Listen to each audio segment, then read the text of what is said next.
Next ఏ విధంగా ప్రజల్లోకి వెళ్ళాలనుకుంటున్నారు? వైఎస్ఆర్సీపీ ముందు ఉన్నటువంటి ప్రణాళికలు ఏంటి? ప్రజల్లోకి వెళ్ళేటువంటి వాటికి ఏ విధమైనటువంటి ప్రణాళిక రూపొందించుకుంది వైఎస్ఆర్సీపీ అంటే ఏం చెప్తారు సార్? ఒక ఖచ్చితమైనటువంటి ప్రణాళికతోటి ప్రజల మధ్యలోకి వెళ్తున్నాం. జగన్ సార్ మొన్న కూడా ప్రకటించారు, ఎవరినైతే దాడులు చేసి కొట్టారో వారిని పరామర్శించేటటువంటి కార్యక్రమాన్ని కూడా మొదలు పెడతామని చెప్పారో అది కూడా జరుగుతుంది, త్వరలో మొదలవుతుంది.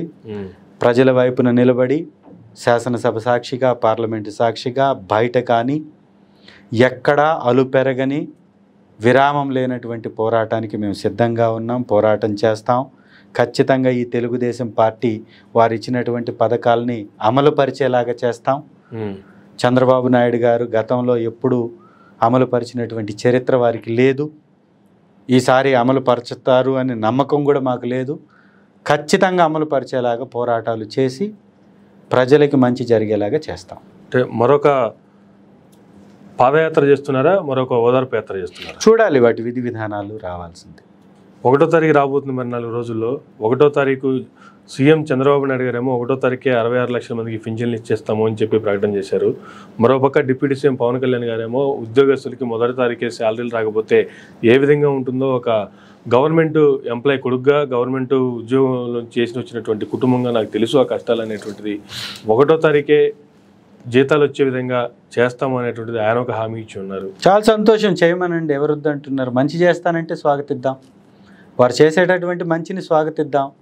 వారు 50 సంవత్సరాల వాళ్ళకే పెన్షన్స్ ఇస్తామన్నారు, ఇవ్వమనండి, ఇవ్వాలి కదా. వారి నోటితో చెప్పే మాటలకి చేతులు చేసేటటువంటి పనులకి సంబంధం పొంతన ఉండనే ఉండదు.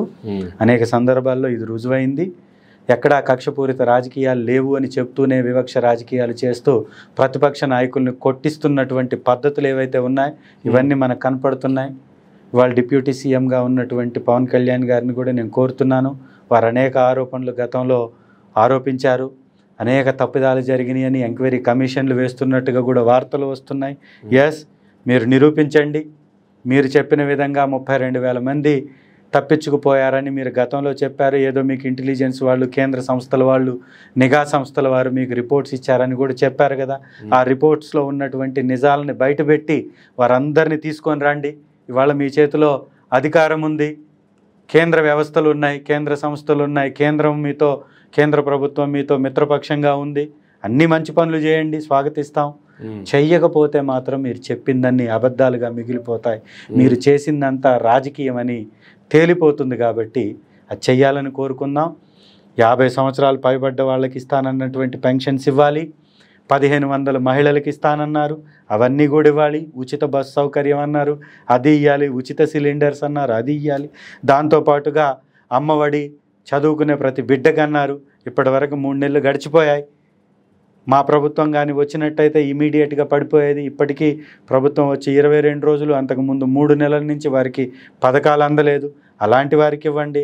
ఏదో భిక్ష వేసినట్టుగా రోడ్డు మీద భోజనం పెట్టడమే పెద్ద గొప్పగా చెప్పుకుంటున్నటువంటి మీరు ఆ పేదవాడు 3 పూటల గౌరవంగా కుటుంబంతో సహా వండుకొని తినేటటువంటి వెసులుబాటు కల్పించండి.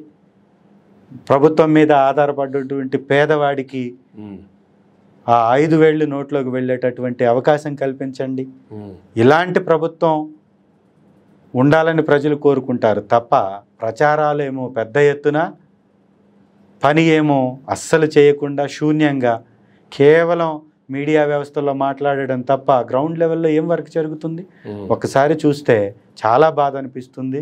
ఈ వ్యవస్థని మార్చాలి, ఈ వ్యవస్థలన్నింటినీ కూడా ప్రజల పక్షాన నిలబెట్టాలని కోరుకుందాం సార్. ఫైనల్గా మిమ్మల్ని మొదటిసారి అసెంబ్లీకి పంపించినటువంటి మీ ఎర్రగొండపాలెం ప్రజలకు మీరు ఏ విధంగా అండగా నిలవబోతున్నారంటే ఏం చెప్తారు సార్? అన్ని విధాల ప్రభుత్వంలో ఉన్నటువంటి పథకాలు ఇప్పించడంలో కానీ, అక్కడ కావాల్సినటువంటి అభివృద్ధి కార్యక్రమాలను చేపట్టడంలో కానీ, రోడ్ల నిర్మాణాలు లేదా గృహాల నిర్మాణాలు లేదా వ్యవసాయ వాణిజ్యపరమైనటువంటి అనేక రంగాలకి చేదోడు వాదోడుగా ఉంటూ ప్రభుత్వం నుంచి సహాయాన్ని వారికి అందిస్తూ ఎప్పుడు వారికి అందుబాటులో ఉంటూ ఈ 5 సంవత్సరాలు వారు ఇచ్చినటువంటి విలువైన సమయాన్ని ఎర్రగొండపాలెం అభివృద్ధికి మాత్రమే వినియోగిస్తాం.